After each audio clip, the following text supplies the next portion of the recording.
Bom dia, vamos lá, né? Regime militar ou ditadura militar, parte 2. Então vamos ver aqui dessa transição aqui do Costa e Silva, general, até o fanismo do general Médici. Bom, até esse período aqui, antes, né, do AI-5, ainda se acreditava na possibilidade de uma oposição crítica e pacífica.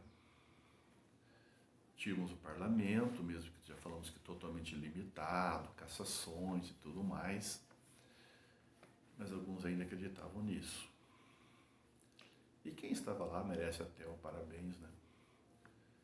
Mas vimos que depois do AI-5, inclusive, o parlamento, o Congresso é fechado, né? Portanto, quem falava que era uma ilusão também tinha suas razões. Nós tínhamos uma oposição feita sobretudo por jovens no mundo estudantil. Vimos lá o caso do calabouço, a repressão, né? Tentaram fechar o restaurante, eles também queriam mudanças no preço, na qualidade. Acabou com a morte do estudante Edson Luiz. Depois nós tivemos aí a passeata dos 100 mil, com mais de 100 mil pessoas, inclusive artistas, religiosos, inclusive com alguns grupos que tinham apoiado o golpe, né? E outros, obviamente, que não tinham apoiado esse golpe aí. As greves de Contagem no Osasco, né, em Minas Gerais e em São Paulo, também tem que ser lembrada. Comentamos. Eu não tinha comentado o congresso, né, da UNE. A UNE foi considerada ilegal, então ficou clandestina. E os jovens foram, mesmo assim, aquele ímpeto, né, que por um lado é a característica do jovem. O Che falava, né, que o jovem que não é contestador, que não é revolucionário, ele está em contradição, né? Mas também não só por isso, mas por conta do que estava acontecendo. Se fazia alguma coisa. E eles resolveram fazer um congresso clandestino. Escolheram uma cidade, Ibiúna, interior de São Paulo, pelo que eu entendo. Pensa uma cidade pequena. E pensa mais de 1.200 pessoas chegando lá para fazer uma reunião clandestina. É óbvio que não deu muito certo, mas valeu o entusiasmo, valeu a ideia de debater o que estava acontecendo. Mas acabaram sendo descobertos, mais de 1.200 acabaram presos, inclusive. Tá? Tivemos uma resistência também por conta da questão cultural. O texto nosso, em dado momento, aí fala da ação de artistas no campo do teatro, né? Já comentei isso quando falamos sobre a contracultura, tá? Mas aquela oposição cultural que mais, né, lembramos é justamente no campo da música. Então, os festivais da canção, os festivais de música que foram organizados sobretudo pela Record, pela Globo, parece que é Excelsior também. Além dos novos artistas, novas canções que vão aparecendo, muitas delas eram de protesto, né? Então aí nós temos algumas pessoas importantes que até hoje estão aí, tá? Já vou mandar para vocês algumas imagens, né? Então nós tínhamos aquele que era mais um protesto de comportamento, como a Jovem Guarda, então não aparece como um protesto político, a ditadura, tá? Mas nós vamos ter protestos até nas questões, músicas de samba. Ah, mas será? Tem lá. Meu Deus, para que eu quero tanto dinheiro? Vou com um saco de dinheiro e trago um saco de feijão. e outras. O rock, já falei da música que o Raul toca no festival, que é meio rock de um lado, baião de outro, né? Mas tem outras tantas, né? Aquela que ele diz que não senta no apartamento esperando a morte chegar. A Sociedade Alternativa, obviamente. Mas tem uma chamada Metrô 743, acho que é esse, né? O número do metrô. A música é sensacional. Pessoas são perseguidas, não sei o que eu faço. Me dá um cigarro aí, mas não fuma aqui, fuma longe, porque duas pessoas juntas não podem ficar. Então você vai percebendo que por essas músicas você vai encontrando algum protesto. Alguns claros, como o Geraldo Vandré, um grande nome desse momento, para não dizer que eu não falei de Flores, e outras músicas que ele tem, né?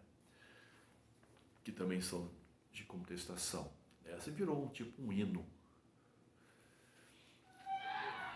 Por outro lado, outras músicas que apresentavam uma forma de disfarçar, né? Estava com duplo sentido, vamos dizer assim.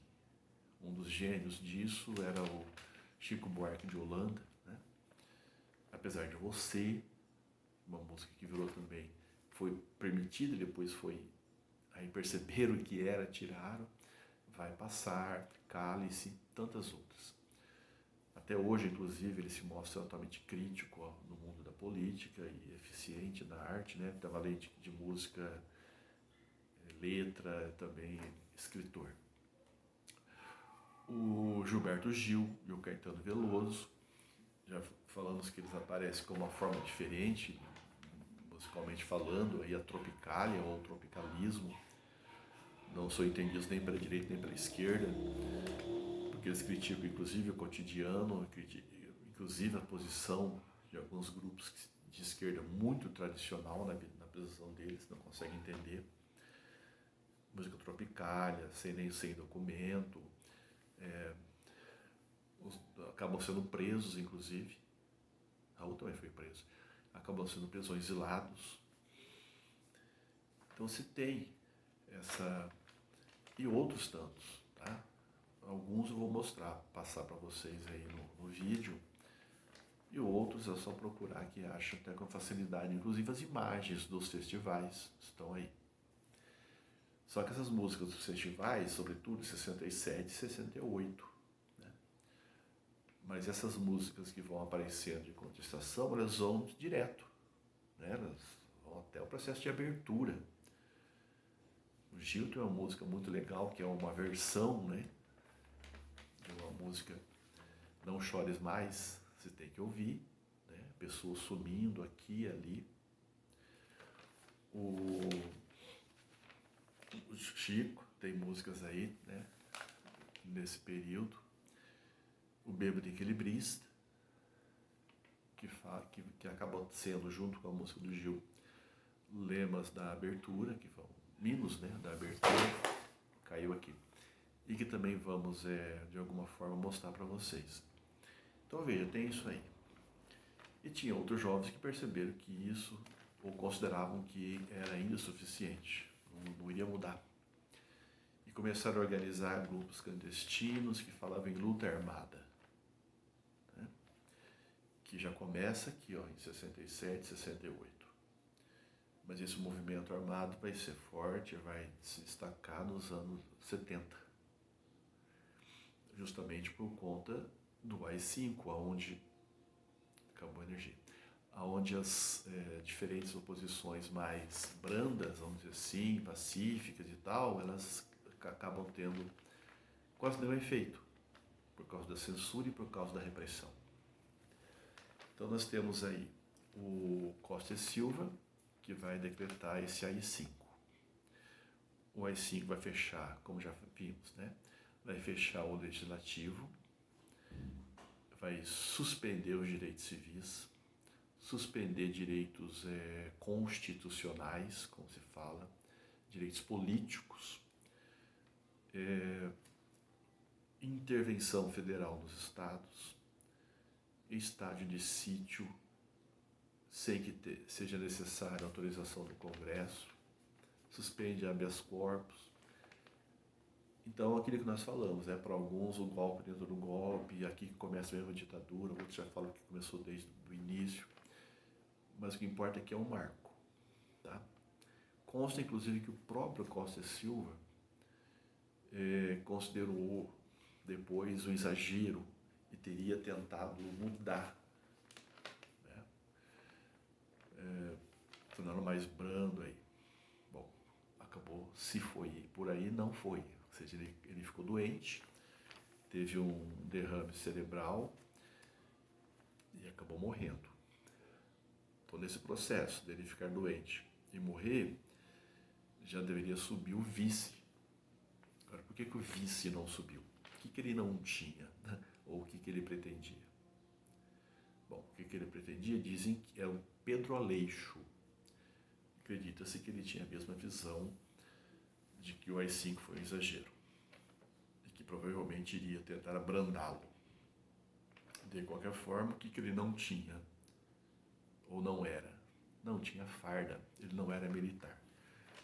Então, para aqueles que ainda tinham a ilusão, né, de que não era uma ditadura, que de novo ficou claro. Por que não deixaram o vice-presidente assumir? Seguindo as leis que os próprios militares estavam impondo. Não.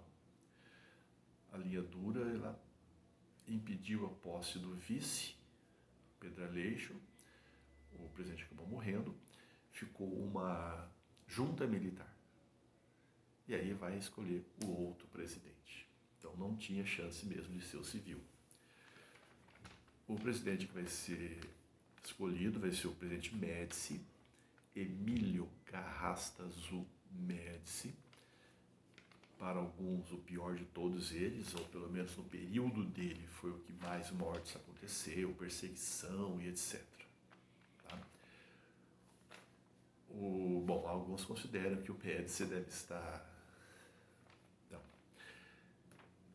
Nós temos aqui nesse período chamado período do anos de chumbo, que alguns falam.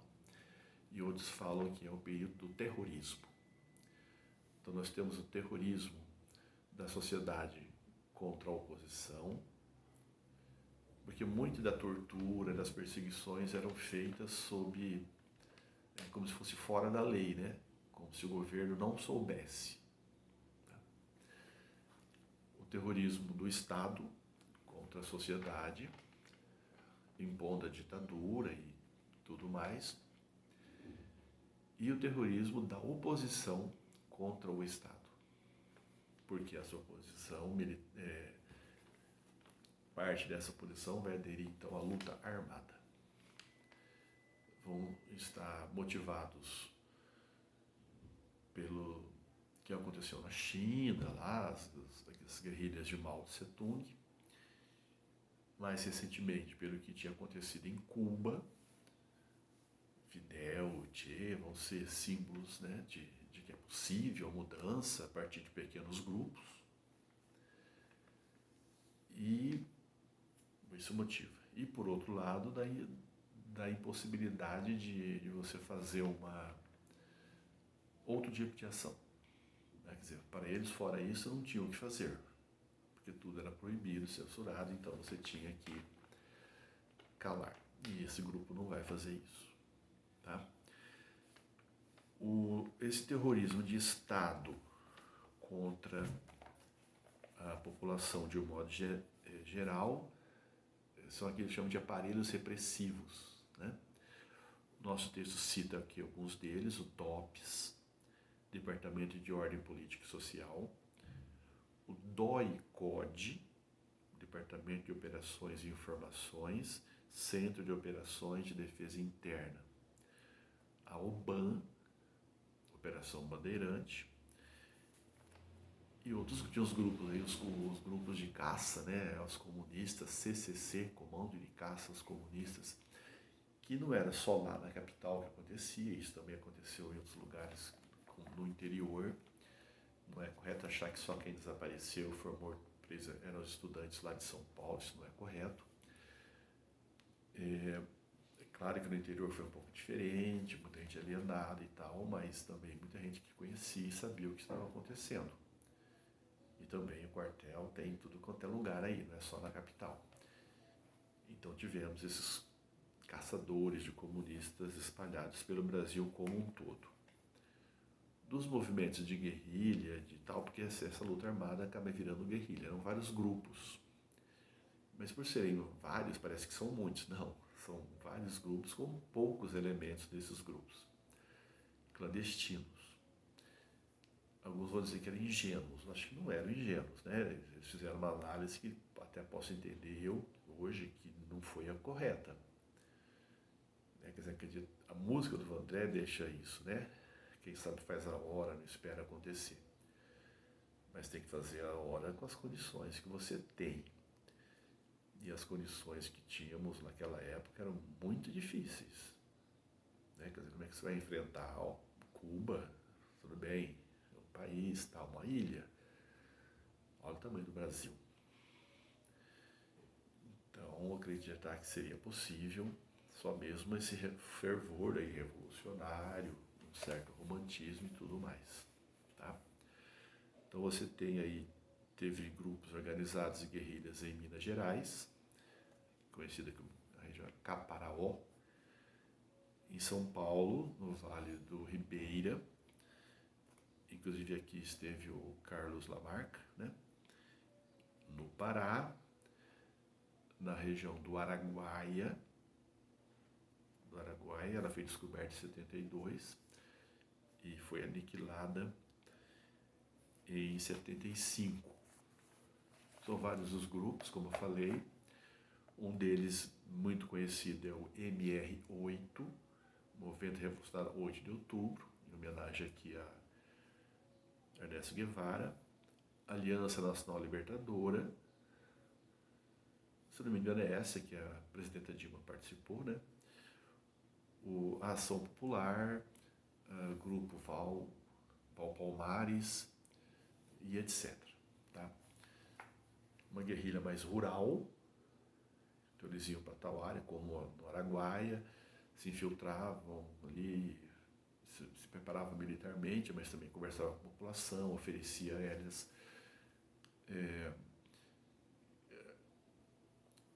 conversa, atendimento médico, questão assistência, né? Discutiam política. Um pouco muito parecido com aquilo que os guerrilheiros lá do Fidel fizeram, né? A guerrilha rural, urbana, destaque aqui para o Carlos Lamarck. O Carlos Lamarck era um militar, então tínhamos os militares de esquerda, tá? Muitos foram presos de cara. Ele conseguiu fugir, inclusive com armas, e virou guerrilheiro. Lamarck foi preso morto em 71. O Carlos Marighella, tem até um filme recente sobre ele, tem um filme do Lamarck também. Do Lamarck, bom filme, podia ser melhor. Temos isso do Marighella mais recente. Ele era político, intelectual e tudo. Morto em 69 em situação muito estranha, quer dizer, ele foi preso. E aí eles simularam um confronto para dizer que ele morreu num confronto, né? Colocaram dentro de um carro lá, utilizaram para isso dos padres dominicanos. Muitos padres aqui foram presos, torturados. Então, o Lamarck, quando foi colocado naquele carro, muito provavelmente já estava morto. De qualquer forma, é a luta armada, essa guerrilha aqui. Acabou não dando certo, é óbvio, né? Porque conhecemos já a história, sabemos isso aqui. Podemos criticar, mas também temos que reconhecer a tentativa aqui de enfrentar a ditadura. Mas eles queriam criar outro regime ditatorial. Não sabemos disso, sabemos que nesse momento eles queriam a volta da democracia. Tá? Bom, na sequência disso, a tortura virou algo meio que institucionalizado, ela era justificada como uma forma de defender a sociedade, né, diante daquilo que estava acontecendo. Então, o único jeito de conseguir descobrir as coisas era torturando as pessoas. Virou um método de descobrir assassinatos, inclusive de lá para cá parece que só por aí, né? questão científica não foi. Hoje, me parece que a delação, né, oferecendo algumas vantagens, tem substituído a tortura, pelo menos nesses crimes da elite, né? O governo não vai admitir que havia tortura. Então é como se havia os porões da ditadura. Então isso era feito sem que os governos soubessem. Em alguns casos, como eu vi um pouco mais à frente, não teve jeito. Algumas dessas pessoas morreram e eram muito conhecidas, e a justificativa para a morte delas não foi muito... não deu certo. Tá? Aí os governos tiveram que tomar atitudes diferentes e reconhecer o que estava acontecendo.